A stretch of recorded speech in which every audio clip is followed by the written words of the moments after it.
وَلَنَبْلُوَنَّكُمْ بِشَيْءٍ مِّنَ الْخَوْفِ وَالْجُوعِ وَنَقْصٍ مِّنَ الْأَمْوَالِ وَالْأَنفُسِ وَالثَّمَرَاتِ وَبَشِّرِ الصَّابِرِينَ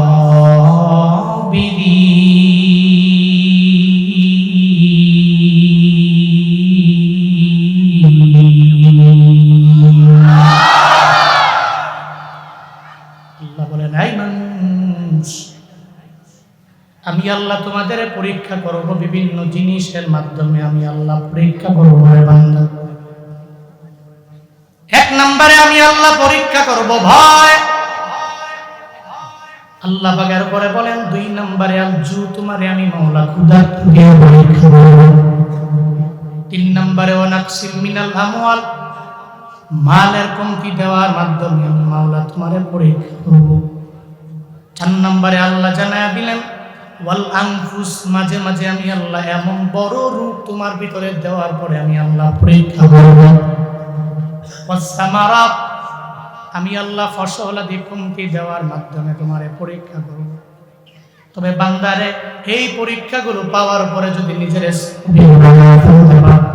ধৈর্য ধারণকারী বানাইতে পারো, আমি আল্লাহ মায়া কইরা জান্নাতের মেহমান বানাই দেব। আল্লাহ পাক বলেন এক নম্বরে ভয়। কি? দুনিয়ার মানুষ তোমার হুমকি ধমকি দিবে, এরপরেও তুমি দুনিয়ার মানুষের ভয় করবা। আমার মাওলার ভয় নিয়ে আগায় যাবা। যারা দুনিয়ার মানুষকে ভয় করে না, এরা তো আমার মাওলার পরিপূর্ণ ভয় করে। আল্লাহর ভয়কে জয় করে যারা আগায় যায়, আল্লাহ বলেন তারা সবির, আর এদের কপালে আমি রবের পক্ষ থেকে জান্নাত পড়েন। সুবহানাল্লাহ। যারা মুমিন হয়ে যাবে, ওই বান্দার ভিতরে থাকবে আমার রবের ভয়। এই যে আগে যখন বয়ান করতে যাইতাম, বয়ানে ওঠার আগে বলতো হুজুর বয়ান করবেন, তবে আমার এমপির বিরুদ্ধে বলা যাবে না, নেতার বিরুদ্ধে বলা যাবে না, আমার নেতৃস্থানীয় লোকদের ব্যাপারে না বই না। মাটির নিচের বয়ান আর আসমানের উপরের বয়ান আসমান থেকে জমিন পর্যন্ত কি আছে না সেটা দেখার আপনার প্রয়োজন নাই। এই কথা যখন বলে, সেই বক্তার ভিতরে রাগ অনেক বেশি। বক্তা ওই নেতার কথায় পাত্তা দেয় নাই, দুনিয়া বিলাইনের টাকা পয়সার ব্যাপারে বান্দা চিন্তা করে নাই। কারণ জানে আমি মরণকে জয় করে আগায় যাইতে পারি। যারা মুমিন হয়ে যায়, এরা মরণকে জীবনেও কোনোদিন ভয় করে না। আল্লামা সাঈদীকে কত বলা হলো, আপনি যদি একবার বলেন আমি আওয়ামী লীগের মধ্যে যোগ দিয়ে দিলাম, আপনারে বড় নেতা বানায় দিব, বড় একজন লিডার আপনারে বানায় দেওয়া হবে। কত টাকা লাগবে? সব টাকা পয়সা আপনার অ্যাকাউন্টে আপনি দিন ঢুকে যাবে। কিন্তু উনি তো মুমিন, আমার মাওলাকে ভয় কইরা কইরা যায়। আল্লাহ কয় এই সমস্ত মুমিনেরা দুনিয়া বিলাইনের মোহের মধ্যে পড়ে যায় না, দুনিয়া বিলোভে পড়ে যায় না। এরা একজনের ভয় করে, চিন্না বলতা। এদের ভিতরে কার ভয়? কার ভয়? আল্লাহর ভয় নিয়ে এরা আগায় যায়। এরা দুনিয়া বিলাইনে কোনো মানুষের চিন্তা করে না, দুনিয়ার টাকা পয়সার ব্যাপারে এদের মনের মধ্যে চিন্তা নাই। আল্লাহকে ভয় করে, কারণ জানে আমার রবের পক্ষ থেকে জান্নাত পাইবে আমার জন্য, আমার কিছু লাগবে না।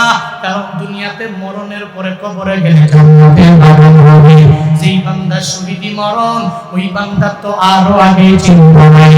হাসরের ময়দানে আল্লাহ বলবে, ও শহীদা, আমি রবের জান্নাত রেডি আছে, তুই দুনিয়াতে ফি সাবিলিল্লাহ জীবনটারে দিয়ে দিবি। আমি রবের রাস্তায় জীবনটারে জীবন মনে না করে বান্দা তুই দিয়ে দিবি। আজকে জাহান্নামে দিব না, হিসাবের কাজ করেও বান্দা তোমার দ্বারা লাগবে না। ও শহীদ যা যা, আমি রবের জান্নাতে বেলা হিসাব রেখে যা। এই গোয়েন্দারা মুসলমানদের ভিতরে ঢুকে যাও, মুসলমানদের দরবারে যাও। কি পুঁজি নিয়ে যুদ্ধের ময়দানে এরা যায় আমার জানা লাগবে। গোয়েন্দারা যখন যায়, এরা ভিতরে যায়, মুসলমানদের তাঁবুর মধ্যে ঢুকে যায়, ভিতরে ঢুকে গেল, পরিচয় দেয় না আমরা রোম সম্রাটের লোক। গোয়েন্দাদের কাজ এটা। দেখবেন গোয়েন্দারা সর্বাবস্থায় নিজেরা গোপন করে করে আগায়। গোয়েন্দারা মুসলমানদের ভিতরে ঢুকে যায়, মুসলমানদের কি অস্ত্র নিয়ে যুদ্ধের ময়দানে যায়, যা তাকায় দেখে দুইটা অস্ত্র এরা পাওয়া গেল। চোরে বলেন কয়টা অস্ত্র? আর বলেন কয়টা অস্ত্র? দুইটা অস্ত্র খুঁজে পাইল, দৌড়ে রোম সম্রাটের দরবারে যায়। আর যা বলে, ও সম্রাট, যুদ্ধের ময়দানে আমরা যাই নাই, তবে মুসলমানদের ভিতরে দায়িত্ব দিয়ে দিলেন। আমাদেরকে বলা হলো মুসলমানদের কয়টা অস্ত্র আছে? কয় দুইটা অস্ত্র নিয়ে মুসলমানেরা যুদ্ধের ময়দানে যায় জিহাদ করার জন্য। এরা কাফেরদের সামনে দাঁড়ায়, এরা তরবারির মাধ্যমে যুদ্ধ করে না, এরা ঘোড়ার মাধ্যমে যুদ্ধ করে না, এরা উটের মাধ্যমে যুদ্ধ করে না, বরং এই সমস্ত মানুষেরা এরা আমার রব রব হয়ে তাদের রবের ভয় নিয়ে আগায় যায়। এক নম্বরে রবের ভয়, আর দুই নম্বরে এরা চিন্তা করে যদি যুদ্ধের ময়দানে মরি তাইলে আমরাই তো ভাই যাব না। এরা মরাটারে মনে করে এরা নাকি জীবিত হয়ে গেছে। এদের কোরআনের মধ্যে আছে যুদ্ধের ময়দানে যাইয়া যদি কেউ দুনিয়া থেকে বিদায় নিয়ে চলে যায়, এরা মরে না, এরা জীবিত। ঘোষণা তাদের না, ঘোষণা সাহাবায়ে কেরামের না। ও সিরাজগঞ্জের মুসলমানেরা, শহীদেরা মরে না, জীবিত হয়ে যায়। ঘোষণা চিল্লা বলো কার ঘোষণা? আল্লাহ পাক জানায়া দিলেন, যারা মুমিন এবং মুমিন হওয়ার পরে নিজের জিন্দেগিটা বিলীন করে দিল ফি সাবিলিল্লাহ, এদের মৃত বলো না, বাল আহিয়া, বরং এরা জীবিত। এরা কি? মুসলমানদের মনের মধ্যে চিন্তা হলো আমরা মইরা গেলে বাইজা গেল। এরা শুধু মরবার বারবার চায়। এদের মনের মধ্যে চিন্তা হলো যুদ্ধের ময়দানে গেলে আমি মরব। রোম সম্রাট এটা কেমন জাতি? আমার দলের সেনাবাহিনীরা বাঁচবার জন্ম চায়, এরা মরবার জন্ম চায়। রোম সম্রাট বলে আজকে যুদ্ধের ময়দানে যাবা, ফলাফল কি হয়ে গেল না হয়ে গেল আমি দেখবার চাই। হ্যাঁ, সেনাবাহিনীরা যুদ্ধের ময়দান থেকে তোমরা মুসলমানদের একটা টিম রে ধইরা আমার দরবারে নিয়ে আসো। এদের ইমানের পরীক্ষা করা হবে, এদের ইমানটা কি পরিমাণে আছে চিন্তা ভাবনা করে পেশ করবেন। যুদ্ধের ময়দানে গেলেন, আল্লাহর ফয়সালা মুসলমানদের পরাজয়, মুসলমান একদল মুসলমান সেনাবাহিনীদের হাতে বন্দী হয়ে গেছে। ওই সেনাবাহিনীদেরকে মুসলমানদের সেনাবাহিনীর দলবলদেরকে ধইরা নিয়ে যখন তখন এদেরকে ধইরা নিয়ে রোম সম্রাটের সামনে দাঁড় করানো হয়। রোম সম্রাট ডেকে বলে, এই যে এতগুলা মানুষ তোমরা আমার দরবারে দাঁড়িয়ে, একটু বলো না এই দলের মধ্যে লিডার, এই দলের নেতাকে আমি এই লিডারটারে দেখবার চাই, এই নেতাকে আমি দেখবার চাই। সঙ্গে সঙ্গে আব্দুল্লাহ ইবনে হুযাফা রাদিয়াল্লাহু তাআলা উনি জানায়া দেয়, রোম সম্রাট এই দলের মধ্যে আমি হলাম লিডার, আমি হলাম নেতা। যখন আব্দুল্লাহ ইবনে হুযাফা রোম সম্রাটের জানায়া দেয়, রোম সম্রাট তাকায়া দেখে রে যার বডির মধ্যে লৌহ বর্ম নাই, যার শরীরের মধ্যে বিন্দুমাত্র পরিমাণ গোশত নাই, রক্ত মাংস ঠিক মতো নাই, শরীরটা শুকায় চিকন কাঠের মতো হয়ে গেছে, এমন একটা ব্যক্তি সেনাবাহিনীর লিডার বলে, নেতা বলে। রোম সম্রাট মনে মনে হাসে, এই সমস্ত ব্যক্তিরা বুঝিয়ে সাথে যুদ্ধ করার জন্য।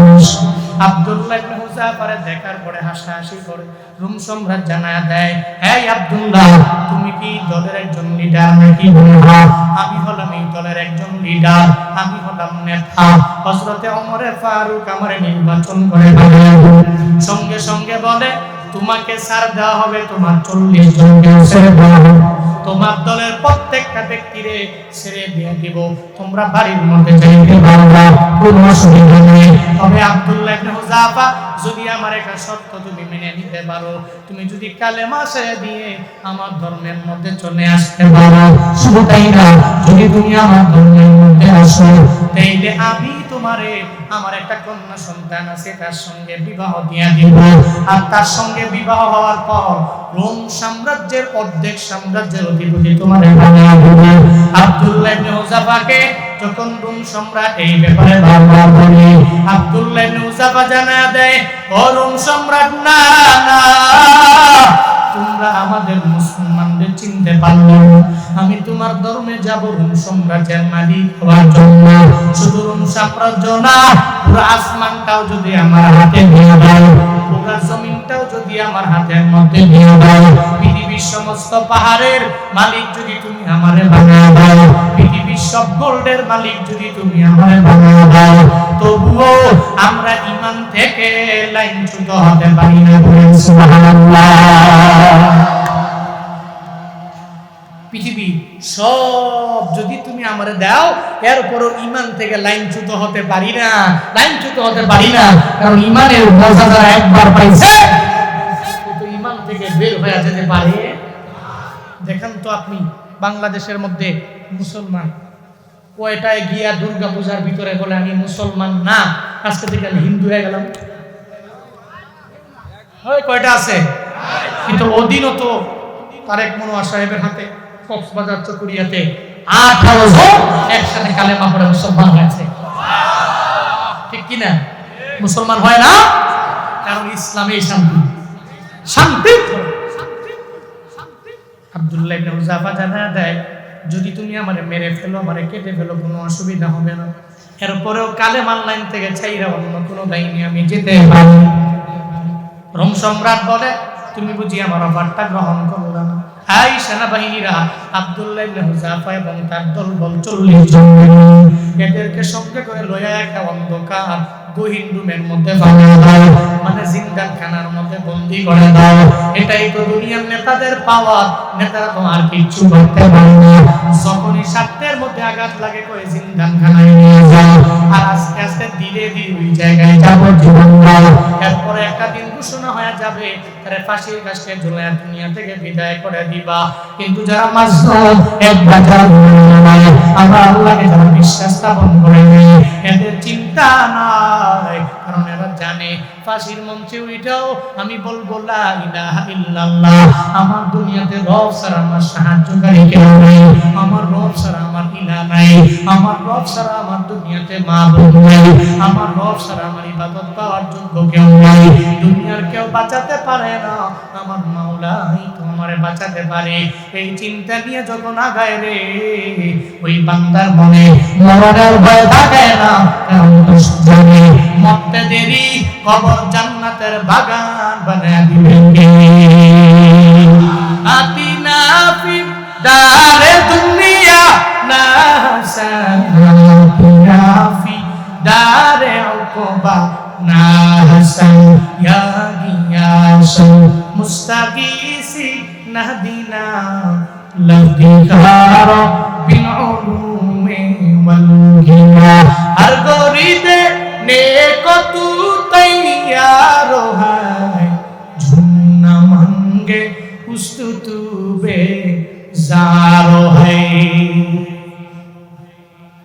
রোম সম্রাট জানায়া দেয়, হাই সেনাবাহিনীর আব্দুল্লাহ ইবনে উযাফার 40 জন দলের নিয়ে যাও, জিন্দাখানার মধ্যে বন্দী করে দাও। আব্দুল্লাহরে খাবার দিবা না, আব্দুল্লাহরে পানিও দিবা না, খাবারও দেওয়া হবে না, পানিও দেওয়া হবে না, কিচ্ছু দিবা না। তবে মরণের আগে আমি রোম সম্রাটের দরবারে আমারে জানায়া দিবা, যাতে করে সে মৃত্যুবরণ না করে। তার জিন্দাখানায় শুধু ফালায়া রাখো। আব্দুল্লাহ ইবনে উযাফাকে আর 40 জনকে নিয়ে যখন জিন্দাখানায় ফালায়া দেয়, আব্দুল্লাহ ওই জিন্দাখানায় বসে বসে আমার মাওলার স্মরণ করে আল্লাহকে ডাক দেয়, মালিক আমি জানি আমি বড় গুনাহগার, তবু আমি ঈমানদার। এই জিন্দাখানায় তুমি আমার মরণ দিও না আল্লাহ গো, যাতে করে যুদ্ধের ময়দানে আমার মরণ হয়ে যায়।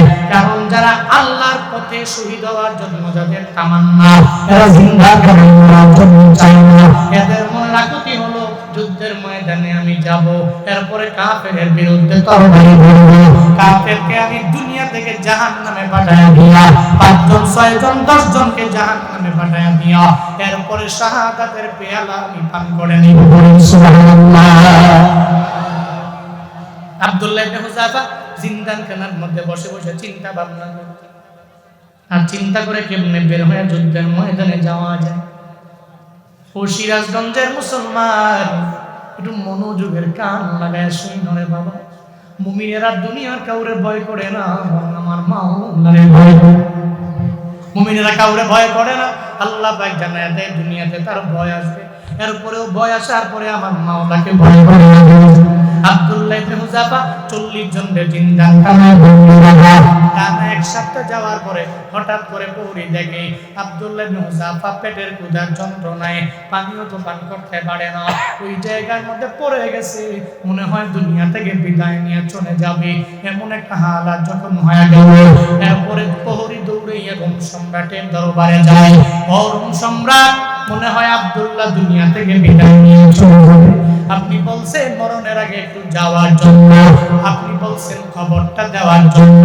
রোম সম্রাট দৌড়ায় যায়, আব্দুল্লাহ ইবনে হুযাফা ঘুমের সামনে গিয়ে দাঁড়াইয়া আব্দুল্লাহরে ডাক দেয়, এই আব্দুল্লাহ, তুমি তো মরে যাবা ভাব, এখনো অফার বাকি আছে, তুমি এখনো ঈমান ছেড়ে দিবা কিনা, তুমি আমার মেয়ের বিয়ে করবা কিনা, যদি এখনো অফার বাকি আছে, বিয়ে যদি করতে চাও করে দিব, রোম সাম্রাজ্যের অর্ধেক অধিপতি তোমারে বানায়া দেওয়া হবে। আব্দুল্লাহ মানতে রাজি না, যদিও জবান দিয়ে কথা বলতে পারে না, পেটের ক্ষুধার যন্ত্রণা সহ্য করতে পারে না, বারবার মাথা নোয়ায়। এবার রোম সম্রাট জানায়া দেয় তার ঈমানটারে একটু পরীক্ষা করা লাগবে।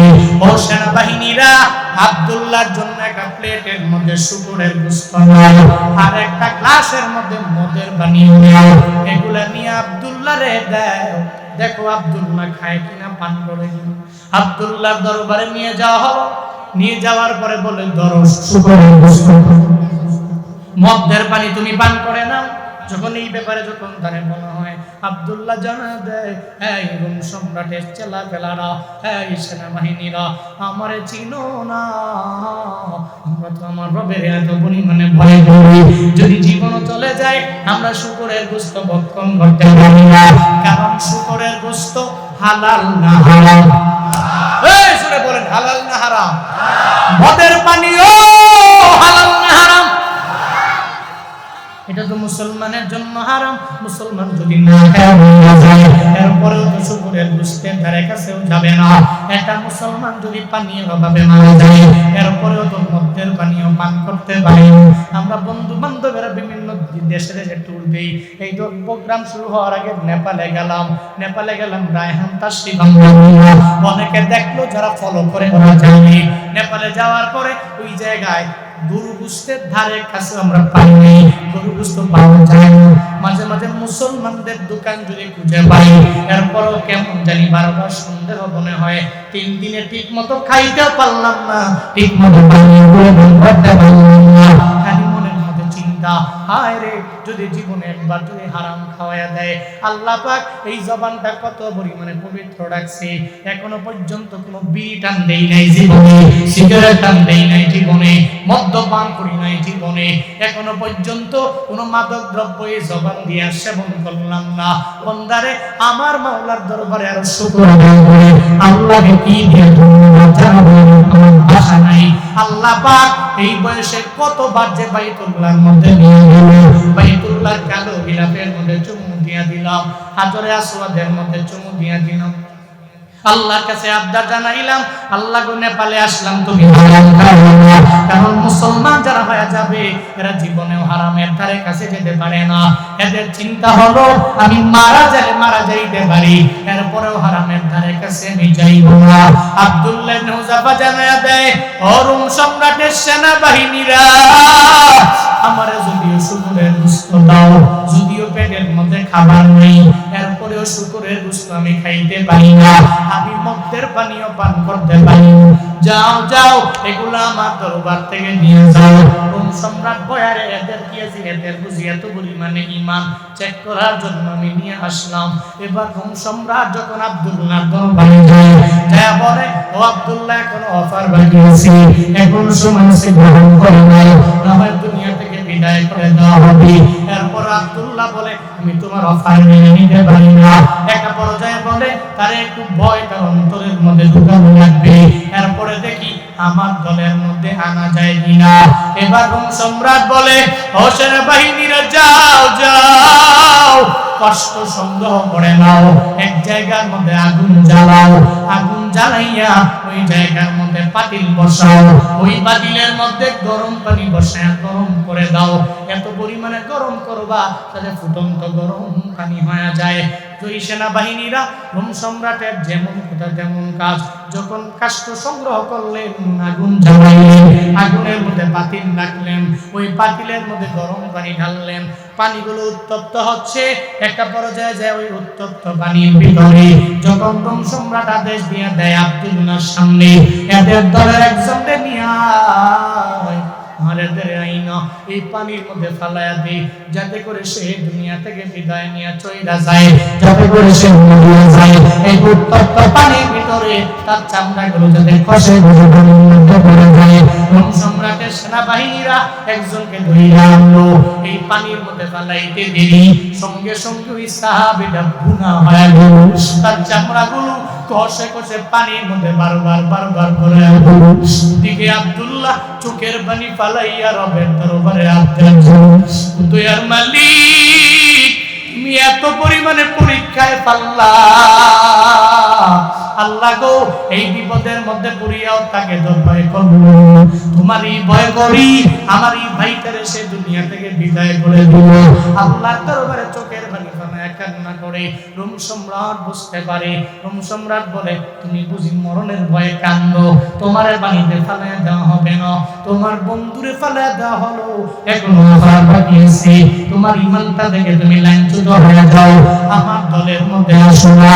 আব্দুল্লাহ জানায়া দেয়, রোম সম্রাট না না, আমরা এত পরিমাণে ইমানদার জানো, আমাদের বিন্দু মাত্র পরিমাণ তুমি এখনো চিনতে পারো নাই, আমি চোখের পানি ফালাইয়া কেন কান্না করি জানুনি জানুনি জানুনি, এই পানির মধ্যে ফালাইবা আমার দুনিয়া থেকে বিদায় করে দিবা, এই জন্য আমি চোখের পানি ফালাইয়া কান্না করি না, আমি রবের দরবারে কান্দি, আল্লাহ কেন একবার আমার জীবন দিয়ে দিল, কেন মরণের পরে আবার আমার মাওলায় জীবন দিল না, আমার মাওলায় আমার মরণের পরে যদি আবার জীবন দিয়ে দিল, আমি দুনিয়া আসতাম কুফফারদের বিরুদ্ধে যুদ্ধ করার জন্য, ময়দানে যাইতাম, আবার শহীদ হয়ে যাইতাম, আবার আমার মাওলা আমার জীবিত বানিয়ে দুনিয়ায় পাঠাইতো, আবার শহীদ হয়ে যাইতাম, আবার আমার মাওলা দুনিয়ার মধ্যে পাঠাইতো, আমি যুদ্ধ করে করে করে করে আমার জীবনটারে আমি বারবার শহীদদের খাতার মধ্যে আমার নামটা উঠাইয়া দিতাম,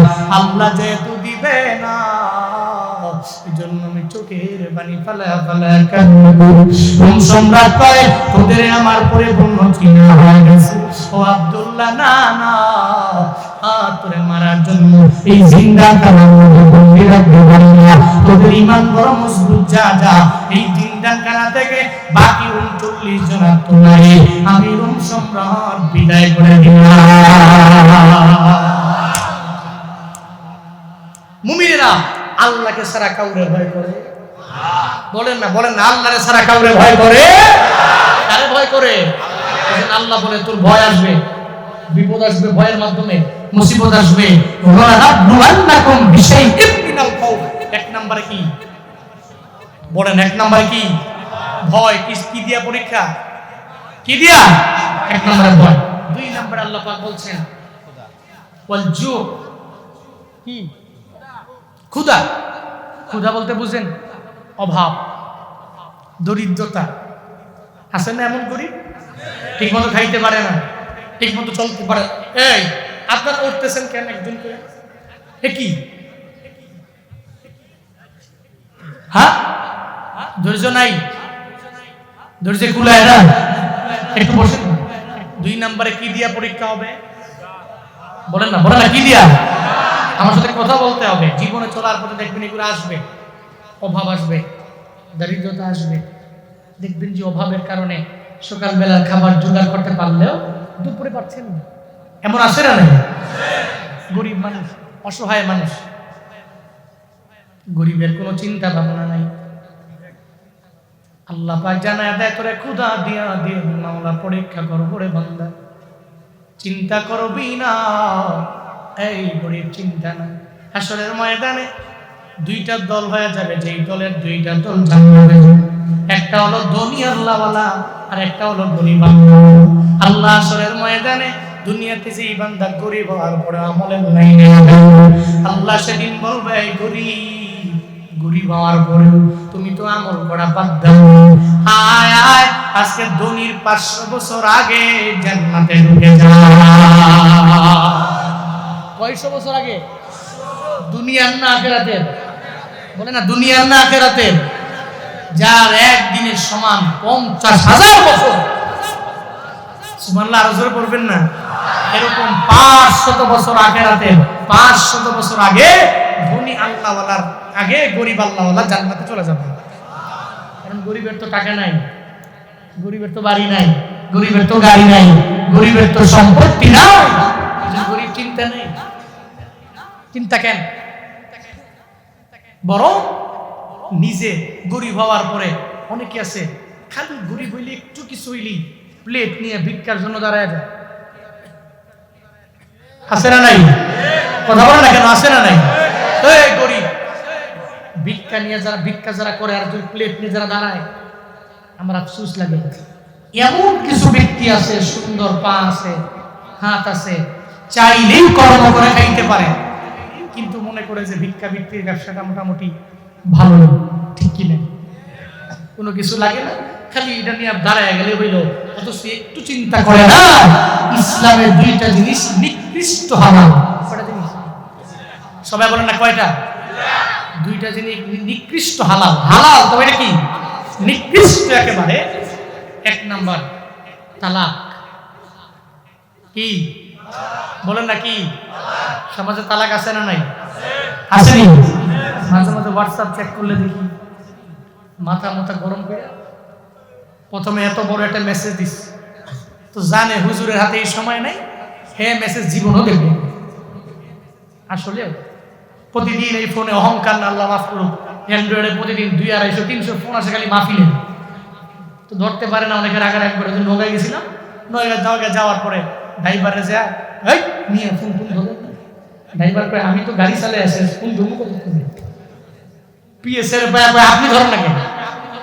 তা আমার তো কিছু বলতে পারে না, ওই 2 জনে ধারছে, ফোন ধরেন না কেন?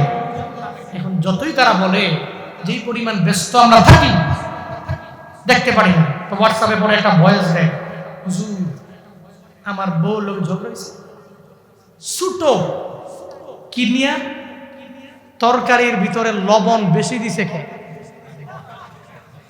কিনিয়া কথা কয় না কেন?